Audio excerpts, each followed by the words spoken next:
apabila kami simpan firman-Mu. Bapa, dalam nama Tuhan Yesus, tolonglah hamba-Mu yang pada pagi hari ini telah mempersiapkan diri, Tuhan, yang mempercayakan pelayanan ini bagi hamba-Mu. Karena itu pada pagi hari ini kami siapkan hati kami. Tuhan, berkati hamba-Mu, Tuhan, yang menyampaikan firman-Mu, menyampaikan pesan-pesan Tuhan bagi kami, hamba-hamba-Mu atau anak-anak-Mu dimanapun kami berada. Sepanjang hari ini, Tuhan, kami percaya melalui firman Tuhan meneguhkan kami, Tuhan. Terpujilah nama Tuhan, jalannya firman Tuhan kami serahkan kepadamu di dalam nama Tuhan Yesus Kristus. Kami siap mendengarkan firman Tuhan. Haleluya. Amin.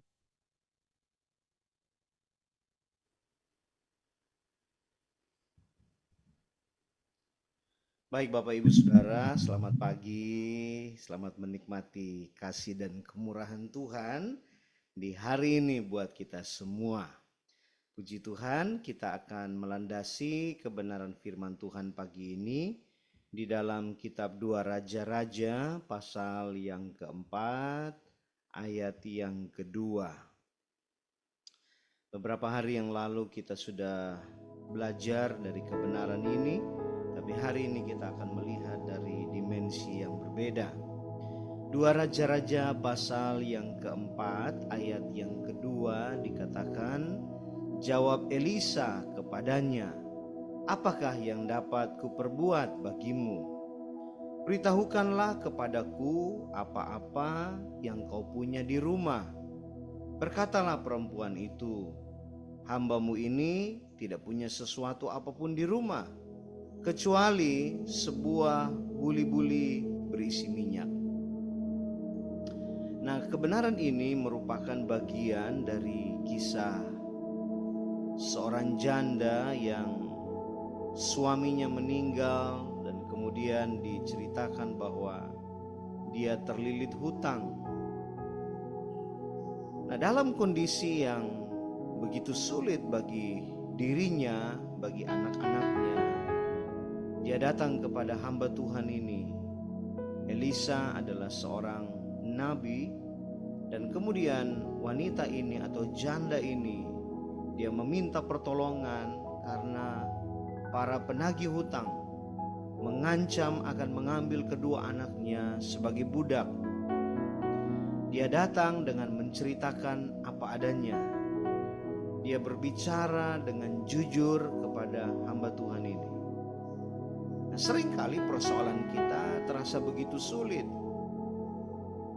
terasa begitu memberatkan kita, dan kita sulit untuk mendapatkan solusi karena ketidakjujuran.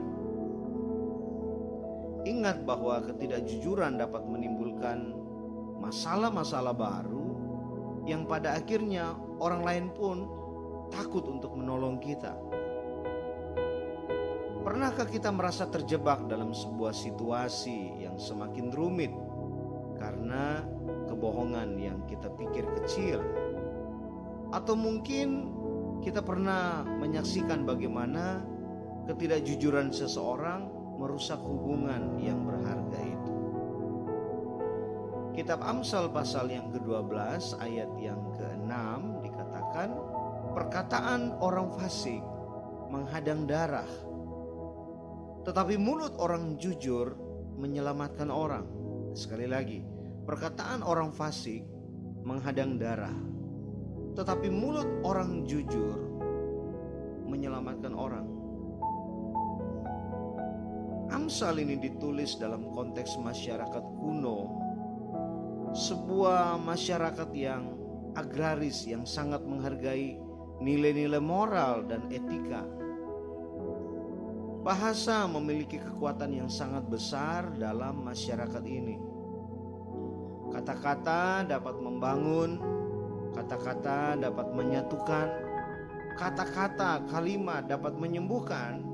Tetapi pada sisi yang lain, kata-kata, kalimat yang dilepaskan itu dapat melukai, memisahkan, bahkan menghancurkan. Dikatakan di sini bahwa perkataan orang fasik menghadang darah. Darah tidak hanya menunjuk pada darah secara fisik, tetapi juga dapat melambangkan kehidupan, reputasi, dan hubungan antara manusia yang menjadi rusak karena ketidakjujuran. Betapa pentingnya kejujuran dalam membangun kehidupan ini.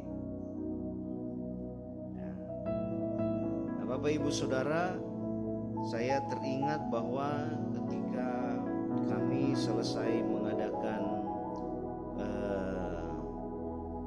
pernikahan di Jakarta ini, lalu kemudian kami pergi mengadakan syukuran di Jawa Timur, lalu kemudian syukuran lagi di Kupang, di kampung halaman saya begitu. Nah, saya itu tidak cerita kepada istri saya tentang budaya di sana. Jadi kemudian waktu kami tiba, itu ada tradisi yang baik untuk menyambut dalam tanda petik orang luar, kemudian menjadi keluarga, dari bagian dari keluarga di Kupang. Jadi mereka sudah siap, ada beberapa orang mereka mereka angkat istri saya, tidak dipersilakan untuk dia jalan. Jadi itu cukup membuat dia kaget, sehingga kemudian dia tidak mau melakukan hal itu.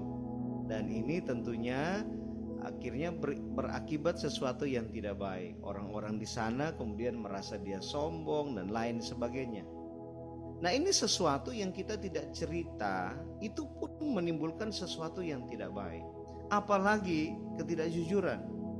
Ini tidak bermaksud untuk tidak jujur, hanya tidak menceritakan, dapat menimbulkan hal yang tidak baik. Kalau kita kembali kepada kisah janda tadi, dia memohonkan pertolongan daripada Tuhan melalui hambanya, yaitu Nabi Elisa.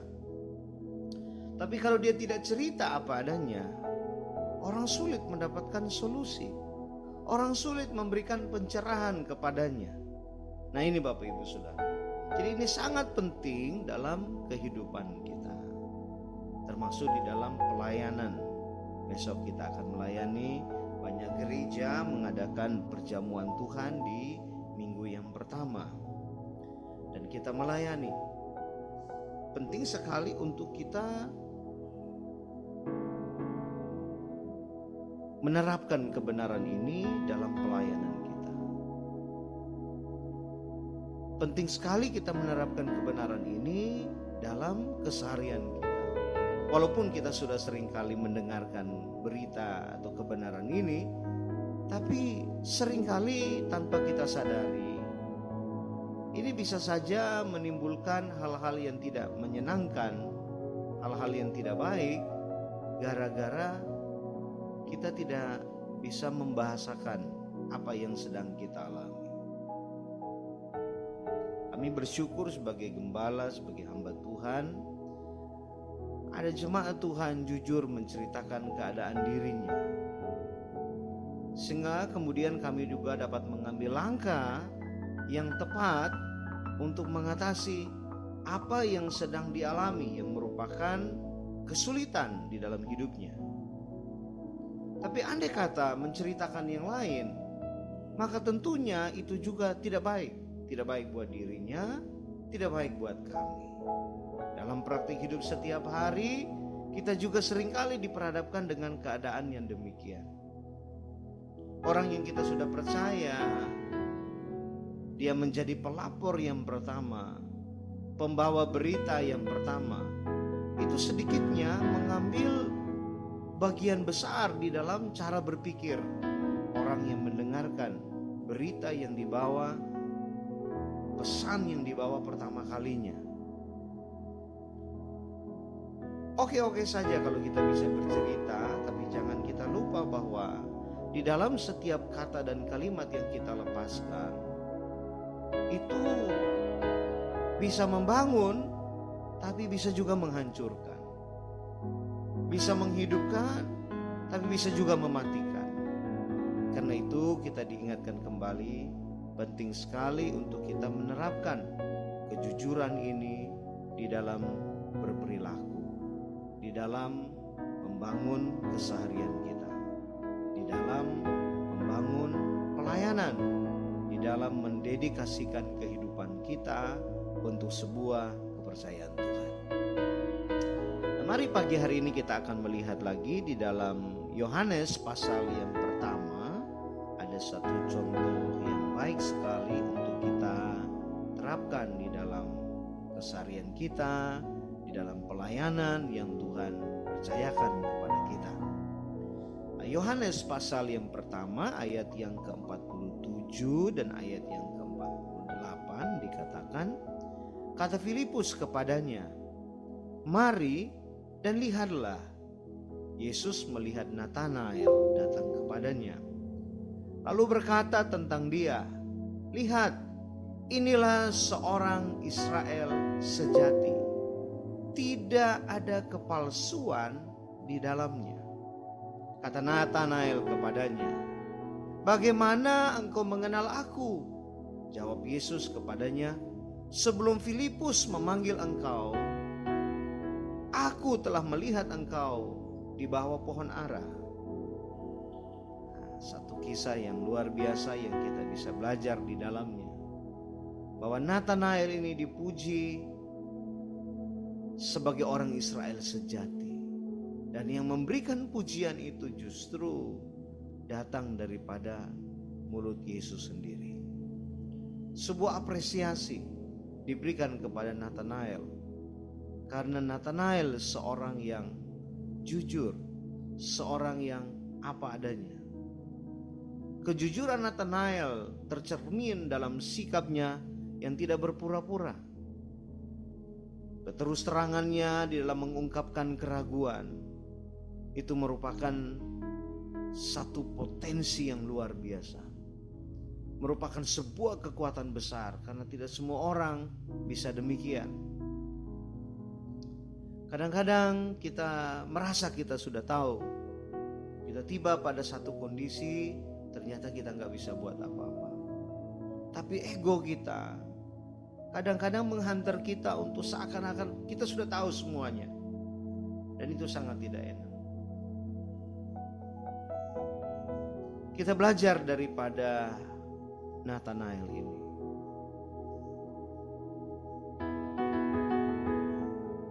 Kata Filipus kepadanya, mari dan lihatlah. Yesus melihat Natanael yang datang kepadanya. Lalu Yesus berkata tentang Natanael ini, lihat, inilah seorang Israel sejati, tidak ada kepalsuan di dalamnya. Kiranya Yesus menemukan kita sebagai pribadi-pribadi yang jujur, yang datang kepada Tuhan dengan tidak menggunakan topeng.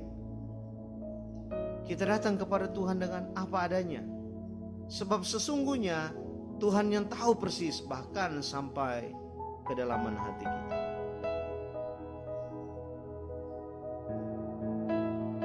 Kita semua tidak luput daripada salah dan dosa. Bahkan ketika kita sudah minta ampun kepada Tuhan saja, masih ada lagi peluang-peluang. Tanpa kita sadari, kita terjatuh lagi ke dalam dosa dan lain sebagainya, ke dalam kesalahan-kesalahan. Itulah kehidupan kita manusia. Tapi biarlah kita mau datang kepada Tuhan pagi hari ini, dan kita cerita keadaan kita apa adanya. Secara jujur kita buka di hadapan Tuhan bahwa inilah saya Tuhan. Sebab Tuhan bukan gak tahu, Tuhan tahu setiap kita. Tapi Tuhan mau melihat bagaimana kita meresponi akan apa yang sudah kita lakukan selama ini. Berikan hati kita kepada Tuhan, ceritakan apa keadaan kita kepada Tuhan. Dia siap menolong kita. Dia siap untuk membebat luka hati kita. Dia siap untuk mengubah cara pandang kita. Dia siap untuk mengubah paradigma kita. Dia siap untuk mengubah kondisi hati kita, sehingga kita menjadi orang yang siap untuk melayani Tuhan dan pekerjaannya. Kalau kita merasa kita tidak layak karena beberapa hal yang sudah kita lakukan, ternyata hal itu salah. pagi hari ini kita mau datang kepada Tuhan dan berkata, Tuhan, ampunilah saya. Saya sudah mencoba dan mencoba, tapi ternyata saya gagal dan gagal lagi. Tuhan, ubah hatiku, bentuk aku sesuai dengan yang Engkau inginkan. Kita dibentuk lagi, kita masuk lagi dalam proses pembentukan Tuhan lagi, dan kita diubah sehingga kita siap untuk melayani Tuhan dan pekerjaannya. Bapak Ibu Saudara, hal ini walaupun kelihatannya biasa, tapi tanpa kita sadari, seringkali yang biasa inilah menjadi penyebab hancurnya sebuah pembangunan tubuh Kristus. Karena itu kita belajar, dan belajar. Mungkin gagal lagi, tapi kita belajar, dan belajar. Sampai satu hari Tuhan menemukan kita sebagai pribadi yang mau diubah. Satu pribadi yang konsisten dengan apa yang menjadi niat hatinya di hadapan Tuhan. Nathanael juga bukan orang yang sempurna. Dia masih sama seperti kita. Dia masih menginjak bumi ini. Dia masih mendapatkan keadaan-keadaan yang seperti kita alami. Hal-hal yang menjebak, hal-hal yang menggoda, hal-hal yang seakan menggiring kepada sebuah situasi di mana pada akhirnya berbohong. Tapi Nathanael belajar dan belajar. Sehingga waktu dia diperkenalkan kepada Yesus, Yesus memberikan sebuah peneguhan kepada Nathanael bahwa ternyata apa yang dia lakukan selama ini mendapatkan tempat yang terbaik. Dia merasa yang dia lakukan hal-hal yang kecil, tapi ternyata apa yang dilakukan dari hal-hal yang kecil itu pada akhirnya mendapatkan apresiasi dari Tuhan. Bayangkan Yesus sendiri yang berkata tentang Nathanael bahwa orang ini tidak ada kepalsuan di dalam dirinya. Wah, ini sesuatu yang luar biasa. Kan tidak enak kalau kita datang kepada seseorang dan orang bilang, mau bilang apa lagi kamu? Sudah tahu saya semua. Kamu kan orangnya begitu, jelek, tukang bohong lagi. Kan gak enak Bapak Ibu Saudara. Tapi ketika kita datang dan orang berkata, ini yang saya tunggu-tunggu, ini orang luar biasa, padamu tidak ada kepalsuan. Sesuatu yang sangat menyenangkan, sesuatu yang indah untuk dijalani, diterima. Sebuah apresiasi yang begitu menarik diberikan oleh Tuhan sendiri. Karena itu apapun keadaan kita, jujurlah di hadapan Tuhan. Ceritalah apa adanya di hadapan Tuhan, supaya waktu kita masuk beribadah bersama-sama dalam ibadah raya pada besok hari, kita mendapatkan sesuatu yang luar biasa.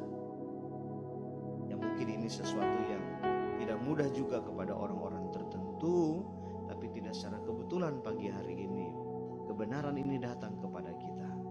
Marilah bawa diri kita, katakan apa adanya di hadapan Tuhan, supaya Tuhan mengubah kita menjadi ciptaan yang baru. Yang lama sudah berlalu, yang baru sudah datang memenuhkan kehidupan kita. Ada upah bagi mereka yang hidup dalam kejujuran. Ada sesuatu yang baru yang diberikan kepada mereka yang hidup jujur. Yohanes 1 ayat 51 dikatakan, Yohanes 1 ayat yang ke-51, lalu kata Yesus kepadanya, aku berkata kepadamu, sesungguhnya engkau akan melihat langit terbuka dan malaikat-malaikat Allah turun naik kepada anak manusia. Sekali lagi, lalu kata Yesus kepadanya, aku berkata kepadamu, sesungguhnya engkau akan melihat langit terbuka dan malaikat-malaikat Allah turun naik kepada anak manusia.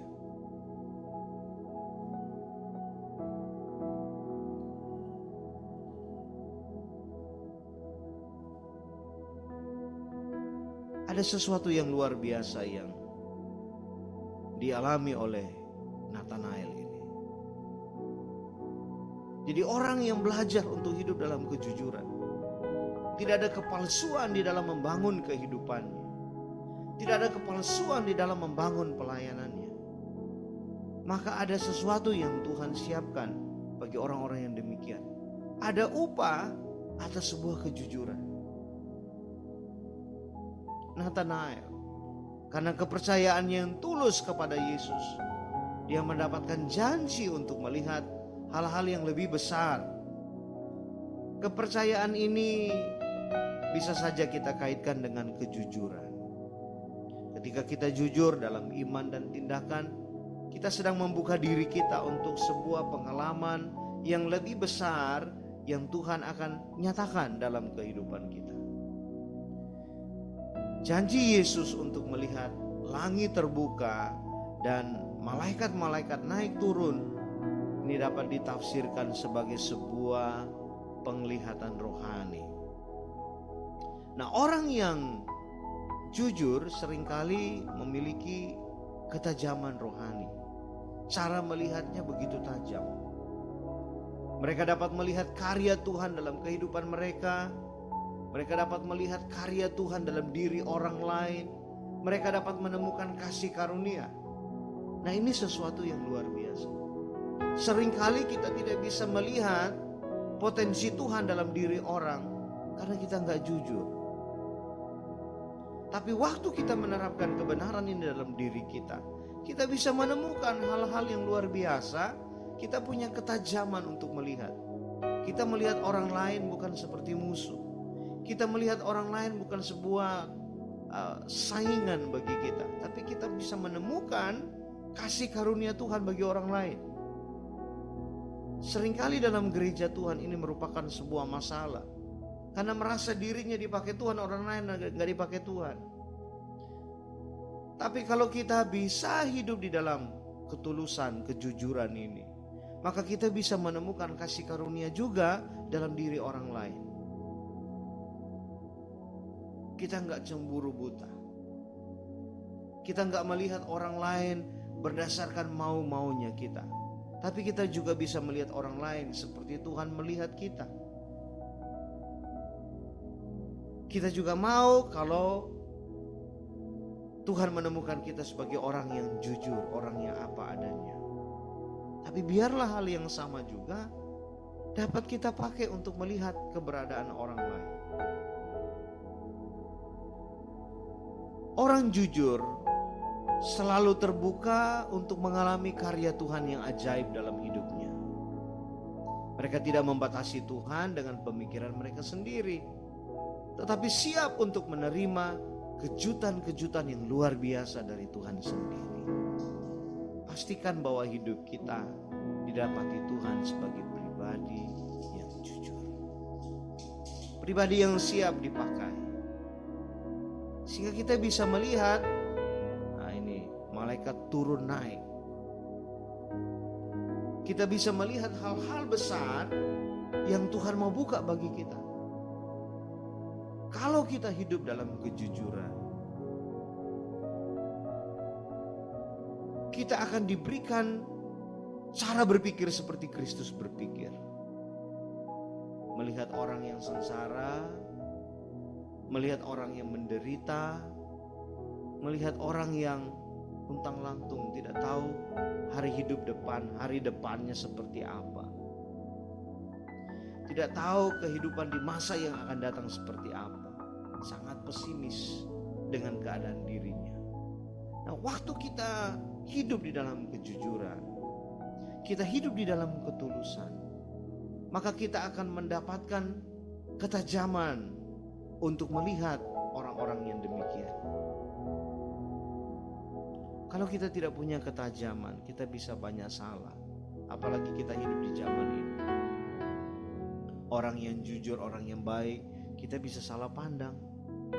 Kita bisa salah menilai. Tapi kalau kita jujur, hidup jujur di hadapan Tuhan dan mempraktikkan dalam keseharian kita, kita akan diberikan ketajaman itu, sehingga kita bisa mampu untuk melihat seperti yang Yesus lihat. Ini Nathanael tanpa promosi. Dia datang kepada Tuhan apa adanya, dan ternyata Tuhan menyambut dia, dan Tuhan berkata, ini orang Israel yang sejati.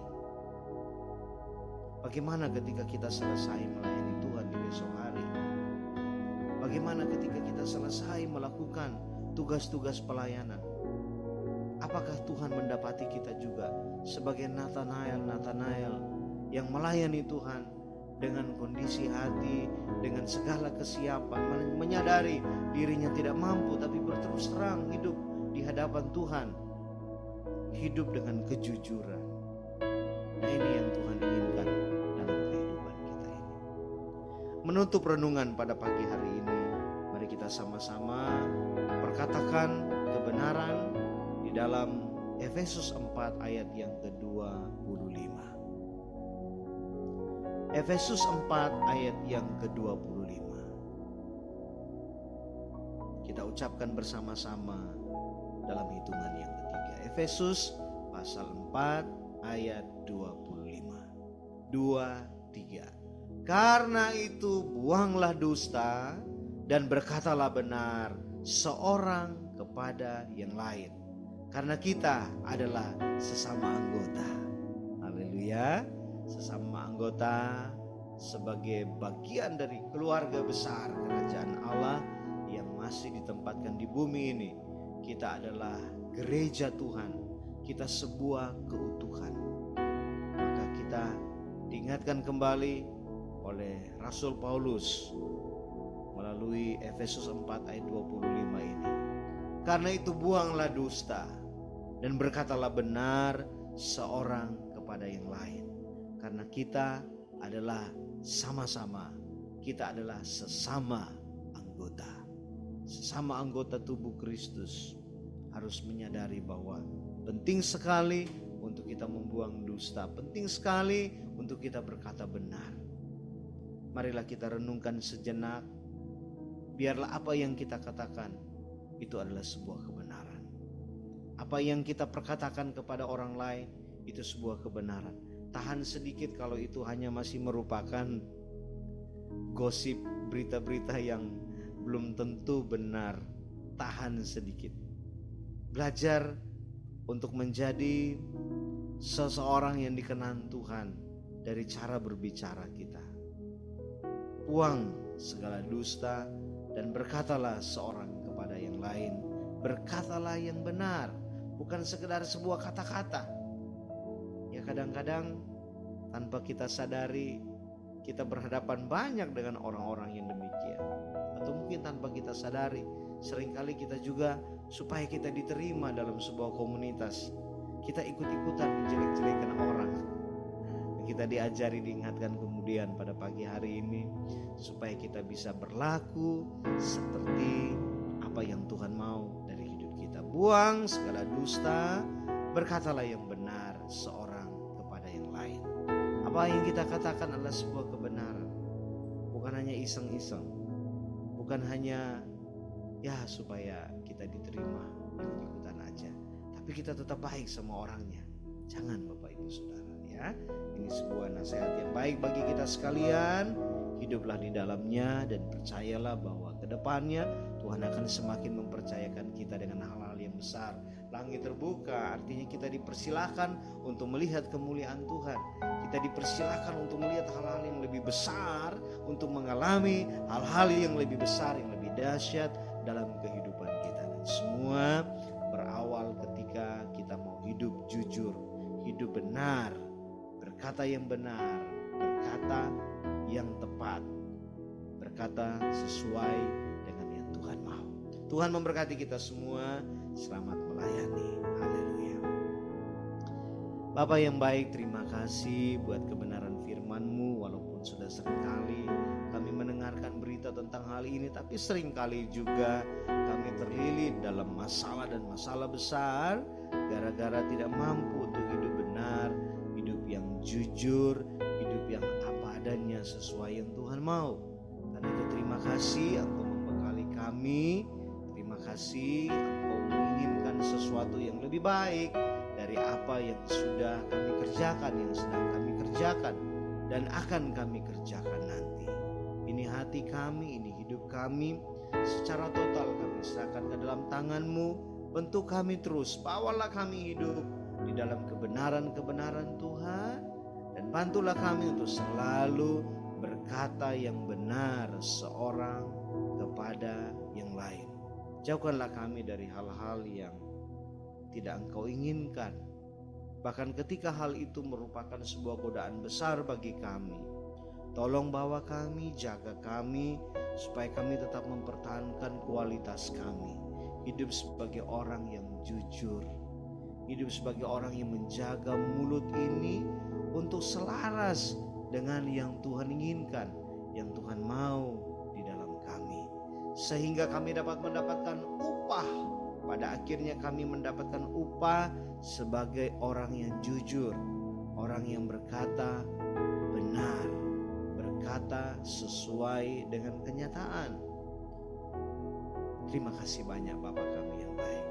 Tuhan layakkan setiap kami, membantu setiap kami untuk dapat memberikan pelayanan terbaik sebagai wujud rasa syukur kami atas setiap kepercayaan Tuhan. Sekecil apapun itu, tapi itu merupakan kepercayaan Tuhan bagi kami. Biar kami dapat menunaikannya dengan baik dalam perkenanan Tuhan, dan biarlah Engkau dipermuliakan. Terima kasih banyak Bapa kami yang baik. Ini doa kami, ini harap kami kepadamu di dalam nama Tuhan Yesus Kristus. Haleluya.